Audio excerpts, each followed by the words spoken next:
Ana Lorena Fabrega, my partner in Rite of Passage summer camp. So we got connected through my Rite of Passage course, and then I started talking to you, and I realized that you and I had the exact same vision for the future of education. We both felt like there were things that were seriously wrong with the school system. We both felt like people, and kids in particular, weren't able to explore their passions, the things that they were actually curious about. And with that, we began to have a lot of conversations, and we found that our perspective on what education should look like was the same, and we decided to create a camp for kids. So why don't you introduce yourself really fast, and then we'll spend some time talking about what we're doing together and the vision that you have. You're leading the charge here, the vision that you have for the future of childhood education. Yeah, so hi, it's great to be here.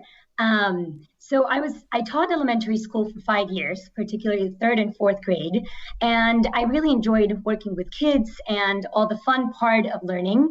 But I grew discontent with the system and my inability to really transcend it and do the things that I felt were really meaningful and valuable for the kids and for the teachers as well. Like many educators, I realized that a lot of what happens in school is very different from what happens in the real world. So the learning in school is really doesn't reflect what we really do in the real world. And the kids know this. And this is creating a disconnect between their ability to learn and what they enjoy and what's happening in school. So I spent a lot of time talking to my kids and really trying to see what was causing that disengagement. And it turns out that kids have become cynical about school.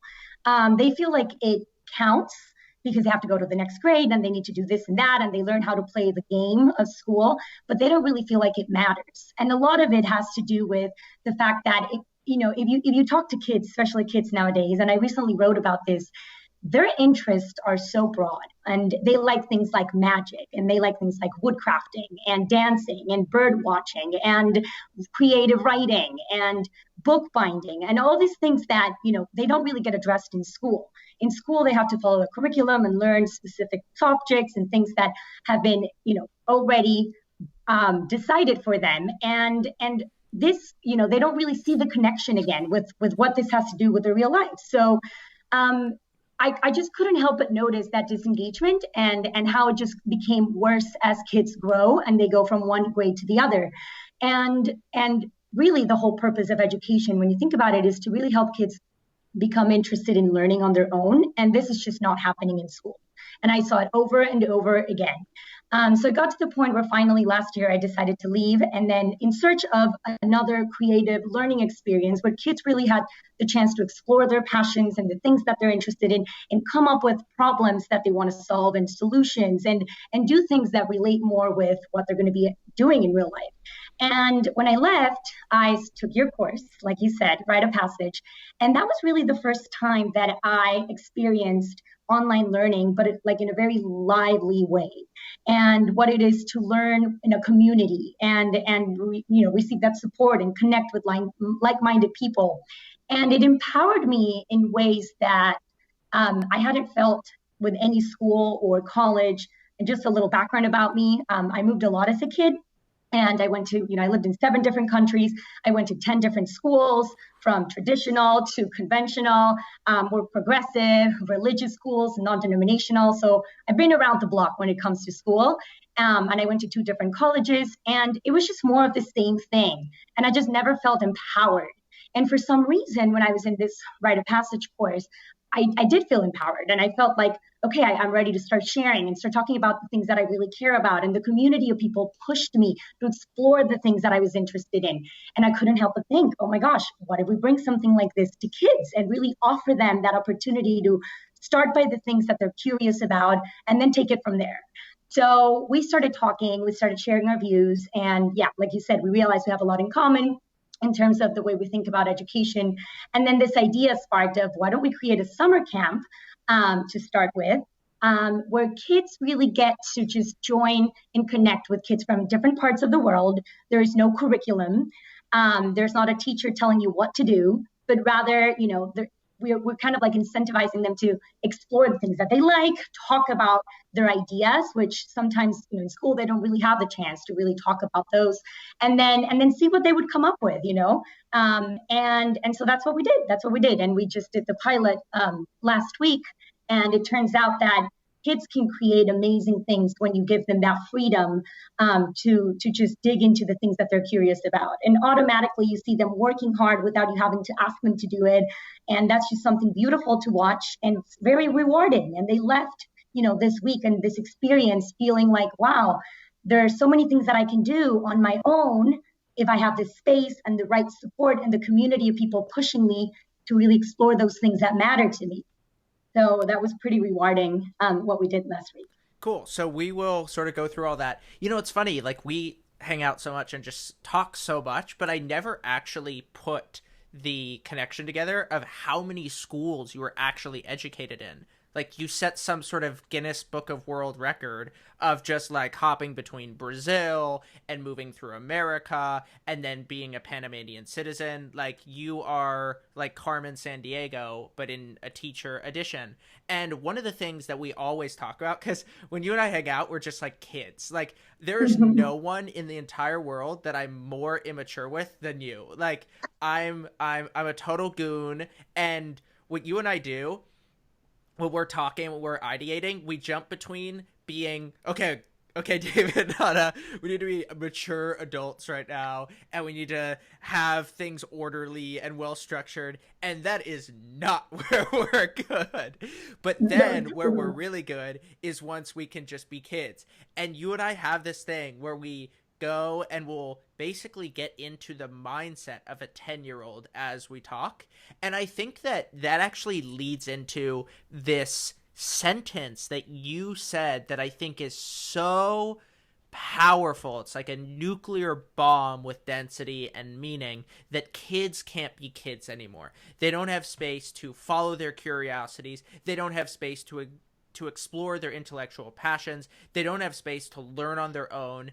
And there's this overbearing, dark, stormy weight of college that has now infected the childhood experience. And what we're trying to say is not only can learning be fun, but letting kids be kids, it can actually be more effective. Absolutely. I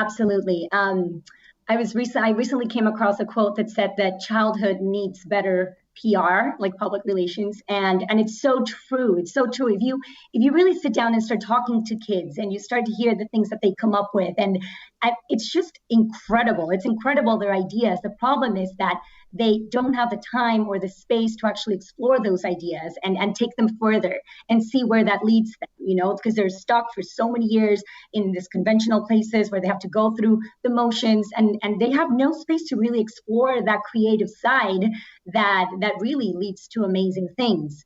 And when I was thinking, well, what can we do for this first creative experience that we want to do with the kids? I started really thinking about three things.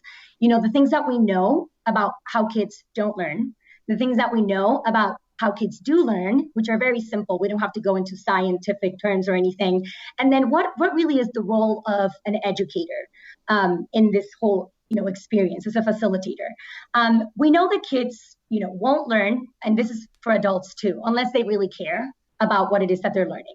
We know that they also don't learn when you cram them information that they really have to quickly do in order to pass the test, right? We know that they won't learn if they have to learn in order to do something that's not meaningful to them. And if they don't see that direct relation to their lives and to where this is taking them. And when the content just seems irrelevant. We do know that kids learn in many different ways, right? But we know that they learn by doing. We know that they learn when they really have a desire to learn because they understand that there's a purpose behind the learning. They learn by being active. They learn by teaching other kids, which is also a big part of Rite of Passage Summer Camp. They learn when they are playing, when they go through trial and error, and they get to test their ideas. So these are all things. And the big thing here is like curiosity is really what gets them to want to start learning. And these are all things that kids usually don't have space and time to do in school. So we really wanted to focus on those things that we know that work, but also not give a lot of structure. And the role of of the educator in this case, what I do is, instead of like teaching them and telling them what to do, is just really create the condition for them to want to learn and not have to learn. And this is something that's pretty challenging for them to come to terms with, because they're so used to a teacher telling them what to do that when they show up, they're kind of like, whoa, what do you mean that we're going to learn about what you want to learn? Like, where do we start? Well, where do you want to start? What are you curious about? At first, they're a bit like skeptical, because we've conditioned them to think, well, no, I tell you what to do. So it's really interesting to see how from day to day they go from being a little bit skeptical, and then towards the last days of summer camp, they're like, I barely talk. They're all over the place. They're sharing their things, and they're really just taking charge of their ideas and their learning. So really, our job is just tapping into their curiosities and challenging them creatively, and just forging those connections between what they want to learn about and what they should be learning about. So it's like that mix that we've been really like touching upon. And it was the first time we did it, and we have some things that we're going to be improving for the second time, but it went really well. Yeah, one of the things, there's a very interesting paradox embedded within your philosophy of education, and it's that you want to treat kids like adults in some way. They can actually decide what they want to learn on their own. They can think through how to structure a project without a syllabus. And these are these radical ways in which you're saying, you know what, we need to start treating kids like adults. And very often we just treat them almost like animals. Like, oh, it's just a dog. It's just a kid. Like, the emotions don't mean much. And what you're saying is, no, let's raise them up there. But what you're also saying is, we don't need to put kids through this mill, through this factory of trying to get into college, trying to get into some Ivy League school, trying to get a good score on the SAT. And what school has become, the reason why my school experience was just awful, was because it was all trying to set me up for college and SAT, as if I did well, then I would be successful. Now, if that was the case, like if I just automatically went to the top 10 schools and everything else was made for me, then maybe there would be some merit to that argument, but it's not even true at all. Like, I know so many people who went to the Stanfords, went to the Harvards, went to the Princetons, and they said, yeah, I got to meet great people, but the actual education wasn't all that it was cracked up to be. And so what we're saying is, well, given that, knowing that if you get into an Ivy League school, life still isn't just going to be an easy walk down the park. Let's let kids be kids. Let's bring back childhood, a time for play, a time for imagination, a time for friendship, a time for smiles. And within your framework is more adult and more kids. And I absolutely love that idea. Yeah, absolutely. And then also the fact that, school has become very serious, and you once told me once in an email that we were exchanging when I first met you that, adults seek playfulness as well. Like, it's something so crucial and so important that, because of all the rigid structure that school has created, kids kind of lose that. And really, when they're in that playful state, and this is what I've come to realize through this summer camp and through different things I did in the class that had nothing to do with the curriculum, where kids were relaxed and were having fun and were just, talking to each other, that's when the magic happened. That's when their ideas start to spark. And that's when you would see the highest levels of engagement. And it just blows my mind how something so simple has been forgotten by so many educators in schools that have the best intentions, but are so focused on that test, on all those standards and the metrics and having to teach for this and this and that they forget what really makes kids learn and what really turns that, lights up that creative side of them. So really the idea of this online space that we're creating is to make it as relaxed and joyful and playful as possible, and to kind of like stimulate like the real world. So if you look at what we did for this first time around, and I'm sure we're going to keep updating it, and we're going to keep pulling from different pedagogies and things that resonate with us, but we kind of got inspired by the design thinking process and this idea of learning through making. And And it's kind of like a version of it, right? Because kids are not using like laser cuts and 3D printers and any of that. Like, no, like really what they're doing is just using, making as a creative expression to bring their ideas to life, right? And they have so much fun when they do this. They have so much fun and they don't even realize that they're learning until we stop and we have them reflect on their process and talk to each other, that they say, whoa, like I've been having so much fun building all these things and I've actually been learning and I want to learn more about the thing that I'm exploring. And we also talked about how there are different kinds of making, and there's making for just having fun, which is also good, right? Kids have fun doing it. But also when you make with a purpose behind it, it just makes it so much more powerful. So that's what we have them start by finding and identifying a problem that they care about. And then really like doing some research around that. And then we mix it with the second day, they start to explore their passion. And it's really interesting because some kids had never even thought about the things that they're curious about, that they like about, that they enjoy doing. We have to really prompt them and get them to reflect, for them to say, oh, I love playing the drums. I love creating rap songs. I love, like, they don't spend time thinking about this. So we really do that second day. And the kids start exploring things that they actually enjoy doing that they never have time to do. And then the third day, they start to come up with ideas to join what, their skills and their passions and the things that they enjoy doing, and what they could do with that to solve that problem, or to start to think about ways to solve that problem, right? Because some kids just pick big problems. And then the fourth day, they start making and creating. And it was just really fun. We had music, we had kids like throwing different jokes in the chat, and it was just a very lively environment. And then finally, the last day, they get to share what they created. And we talk about how they're not only sharing with the campers that are in the group, but I try to incentivize them to think, okay, now what could you do after this? Who else could you show this to? What's the next step? Okay, so you already created this, or you have this great idea. How can we show it to the world? And the moment you say that, you see their eyes kind of like sparkle. They're like, what? Like, my ideas and what I created can go beyond only the people in my class or mom and dad or my teacher. And this is something else that's so different from school, right? In school, the learning kind of stays in the classroom. Here, we're kind of telling them like, no, you can take it a step forward. It's on you, how you want to keep sharing what you've created and working on your ideas to make them even better and put them out in the world. And it's just incredible to see the reactions when you tell them this.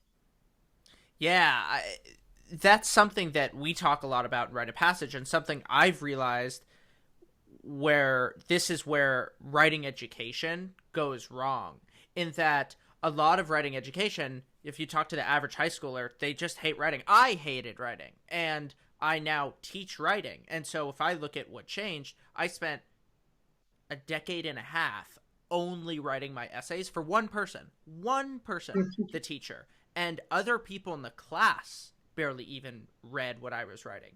And then once I started writing online, I was like, oh my goodness, I can write an article and then reach interesting people, which then lead to new friendships, business opportunities. And that then made writing so much fun. It was like writing was such a high leverage activity. I could sit in my room. I could then move minds with my fingertips. And that was crazy to me.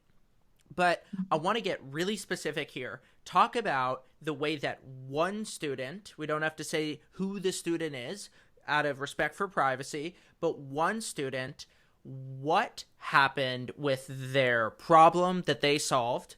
Then how did that one student go through the arc of your process? And then what did they actually present at the end? Because for us, we believe that until you present, we believe that until you share, and until you thingify what you're making, the project isn't done. And all learning should be in service of the project that you're actually doing. Okay, so I'll give you two examples. So one of the kids, and I actually knew this kid from before because I had actually taught him for 2 years previously. He was really concerned. Like, the problem that was really bothering him was the amount of time that he had been spending in, screen time through this quarantine period, and how much, since he was alone, he's home, he's just using his computer, watching Netflix, using his phone, and he couldn't stop thinking about this and the fact that so many kids out there are probably going through the same thing. And he's like, well, we kids love to play, but right now we're very limited to this digital devices. And I was like, well, what can we do about this? And he's really passionate about soccer and about making comics. Those are two interests that he has. And we're like, well, how can we combine this in order to try to start solving this problem?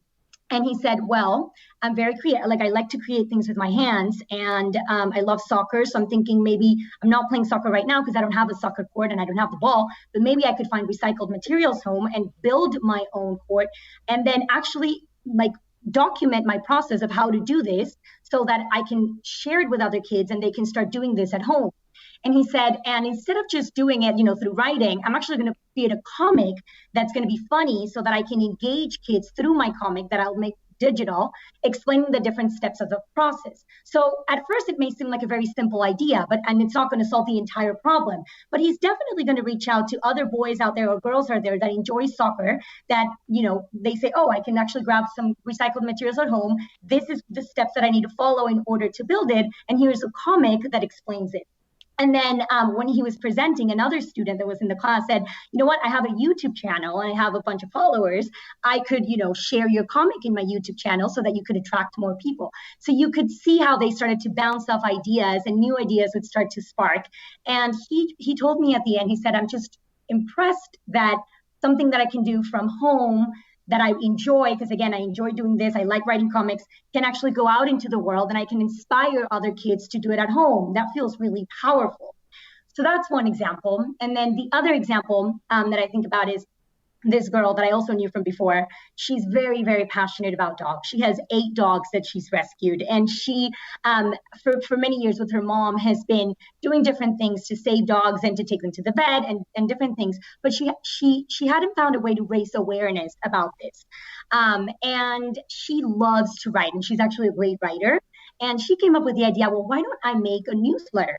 And I was like, okay, what are you thinking about this? And she started saying, well, I want to make it short. I want to make it to the point, and I could start sending these newsletters out and make it kid friendly so that I raised awareness and I kind of explained the things that people can do and the kids can do at home in order to contribute to this cause that I'm so passionate about.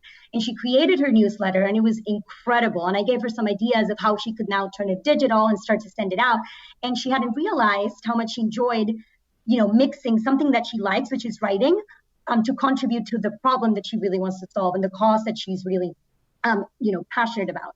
So just having these small moments of sparking of excitement and kids being like, wow, I can actually do something that's meaningful and that I'm doing on my own. It's just priceless. I think that leads them to want to keep learning more and keep exploring and seeing what they can do on their own. And that's the whole point of it, right? To spark that has been lost in school. Yeah, I think a lot of the way that I think about what this is when I was a kid, like in elementary school and in middle school, we had these things called pen pals, where you would write letters to somebody in another country, and you'd write the letter, and then it would go, and then you'd get a letter back. And it was never very interesting because you never saw a photo of the other person. If you did, you never did video chat.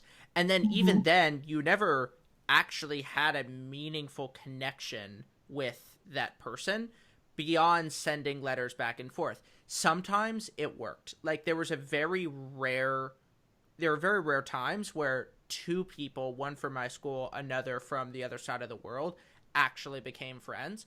But what we're saying, like we had students in Pakistan, in India, in Panama, in Argentina, like all over the world. And we have almost as many countries as we do people in these cohorts. And so what we have is kids who are like 9 and 10 and 11 years old who are now making friends with people from countries they've never heard of, countries that they couldn't even find on a map. And I think that what's really cool is that we just come together every day for a week and we all work together on these projects. And to get back to the pen pal idea, when you're actually working on a project with people, you get close to each other. And so even if every kid is working on their own project, we're giving them time to give and receive feedback, to then share ideas based off of their own intellectual passions and curiosities. And our goal is basically to get kids so excited about what they're doing that they can play productively.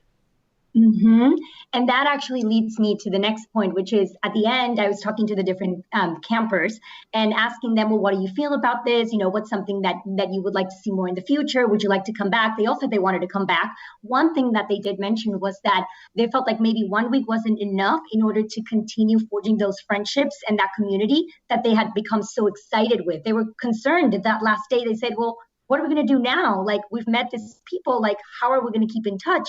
And that made me realize that kids are craving these connections that the internet has made it possible to have. So a way that I see this going forward is actually start building this community of children from all over the place, that all over the world, that have ideas that they want to explore, that they want to build upon each other, and they're no longer limited to just making friends and talking to people in their classrooms.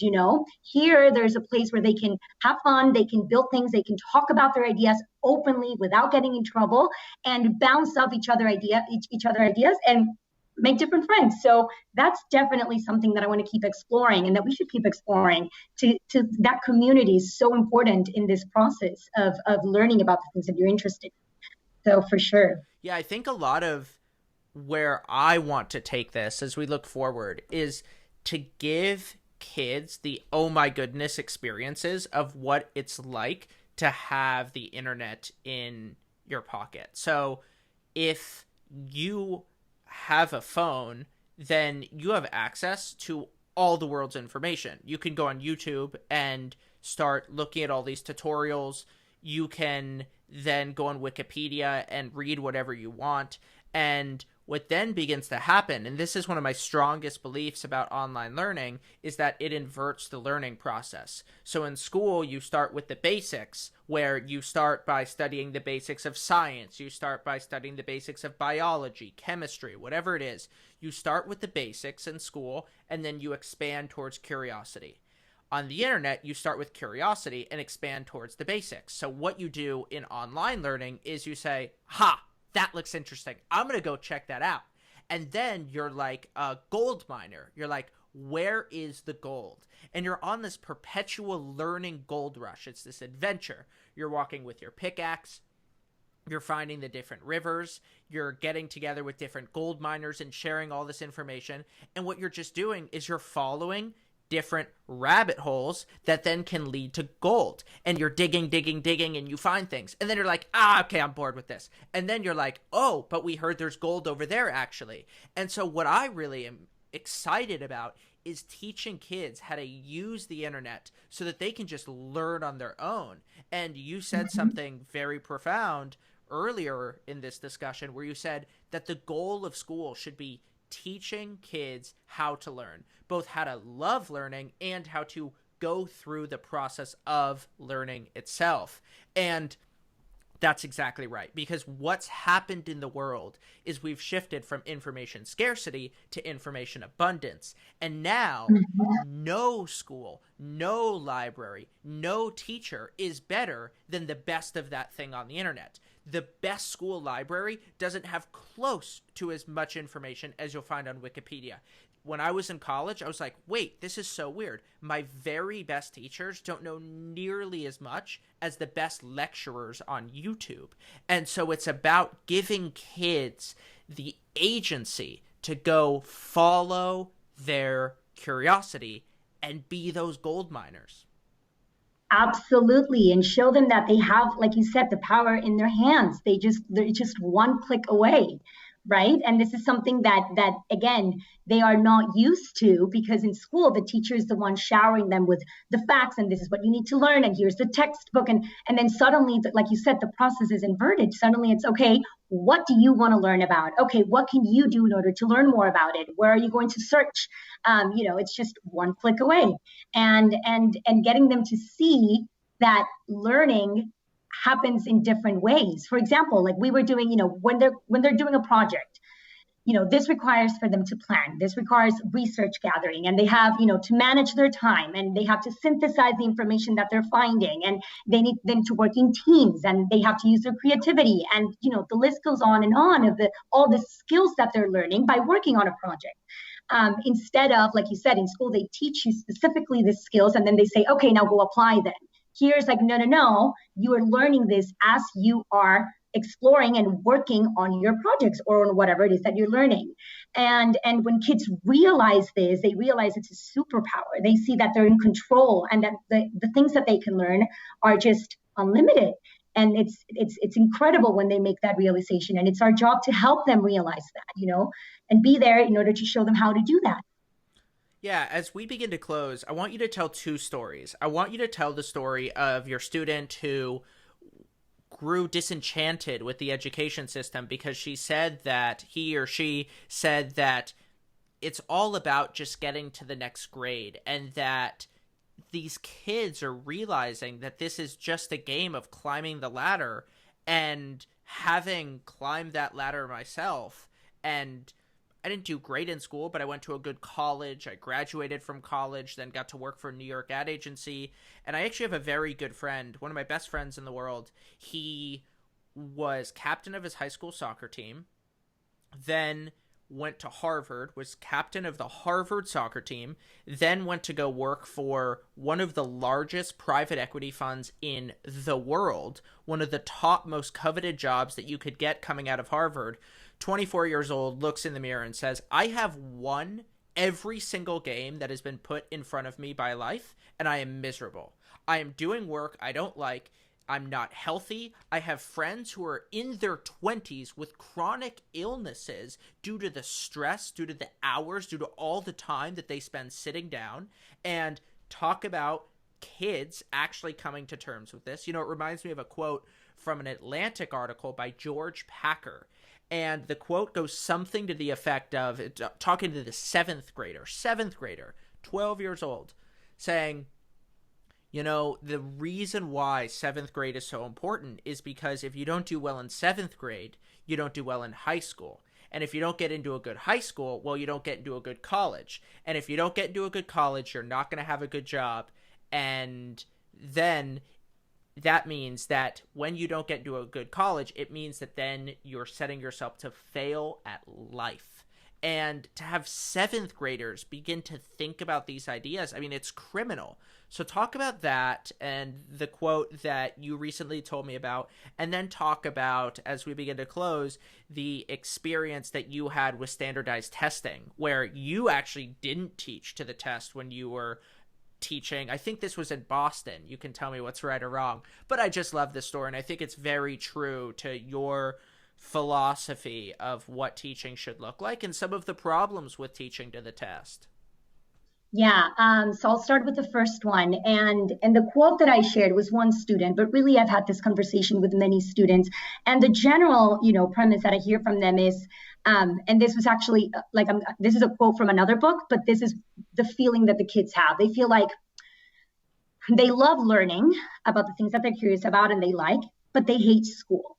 And the reason why they hate school, it's because it's become a place where they just have to sit down and learn about learn in a way that's not, relevant to them, but about things that are imposed. This is what you need to know, and this is how you need to do it, and this is what good writing looks like, and this is what a good book is, and they just keep hearing this, but that's not what they're feeling, and they don't touch in school. They have to do so many things, and these things have nothing to do with what they enjoy, and they just don't see it as relevant. So what that student said is, the things that we're doing in school just they're not really related. Like I cannot relate it to what I do when I leave school, right? And it doesn't really matter. What matters is that I pass the test. My teachers have told me it's super important. I take this seriously. I pass the test and I go to the next grade. If I do that, then I've accomplished my goal. And I'm like, no, the goal is that you learn something, that it's meaningful to you, and that you keep learning. And they are like, no, the goal is just to finish this so that I can go to the next step. So they learn again, like how to go through the motions and what they need to do in order to pass. And there's just no retention and no real meaning. And they graduate and they end up leaving school with such a negative attitude towards learning, which is really what's going to make them keep growing as individuals. So that was just really powerful and really sad to hear that from students, that they've come to realize that. And then what students would tell me is that they had fun in my class because they felt like I would ask them, well, what do you guys want to do? What are we going to, like, it was all in a playful spirit and talking about the things that they were interested in. And they say, well, that makes learning fun because I see the relevance and we're going from something that we're interested in. So that's one side. And then about the standardized testing, it's something that has been very frustrating. And, I'm very guilty about this because I had to go through the process in the different schools and I had to give out homework and give out all the tests and prepare the kids for the tests. And then I was in this particular school that does, that gets ready for this thing called the MAP tests, which you do at the beginning of the year. And then you get scored in reading, in language arts, and in math. And then there's a projected growth. And then you take it again at the end of the year. And then you see how much the student grew in this 3 specific areas. Now, it's a very long and tedious test, and it's very stressful for both the kids and the teachers because teacher performance in many schools, like in the one that I worked at, is tied to the students' scores. So for the first 2 years, I did all the things that I was supposed to do. I taught the specific topics. I covered everything that was going to be in the test. And then 2 to 3 weeks before the end of the year test, the teachers and the whole school goes in this like test prep mode. And everyone's really stressed out. We're barely teaching about, other things other than test prep. And that's the homework and that's the whole mentality. And it's really stressful. And by the 3rd year, it just got to the point where I'm like, I'm not going to do this. I'm not going to do this. I am going to teach I'm going to cover the topics I need to cover, but I'm going to do it using the ideas I find on Pinterest or things that the kids tell me that they come up with. And we started doing lots of projects and we covered all the different skills, but in a very different way and very, separate from the curriculum. And then when those 2 weeks before the test came and all the teachers started doing test prep, I said, I'm not going to do test prep and we'll see what happens. I mean, I haven't been teaching for this test for the entire year now.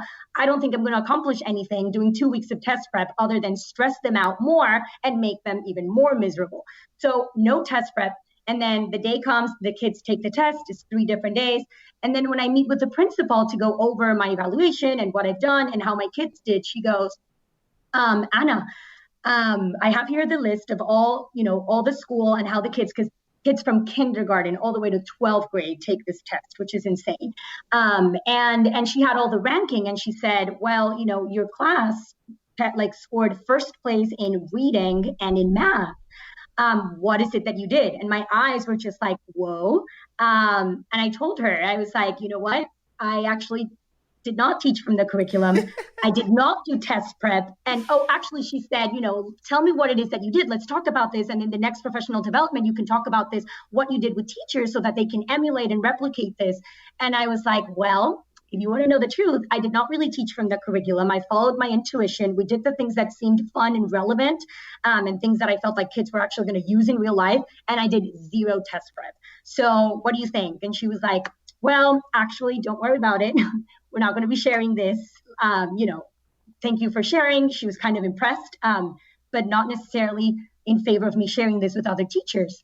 And I think that's just a very good example of what's going on in schools. Like teachers have an intuition of what works and how children really learn, but we cannot do the things that we know deep inside that work because we're under this structure with all these metrics and different things that we need to do in order for kids to learn that's doing exactly the opposite. And I just got tired of that. And that's why I got out of it. But it's really the reality that we see in many, many places around the world. Ana Lorena Fabrega, thank you very much. Thank you, David. This has been great.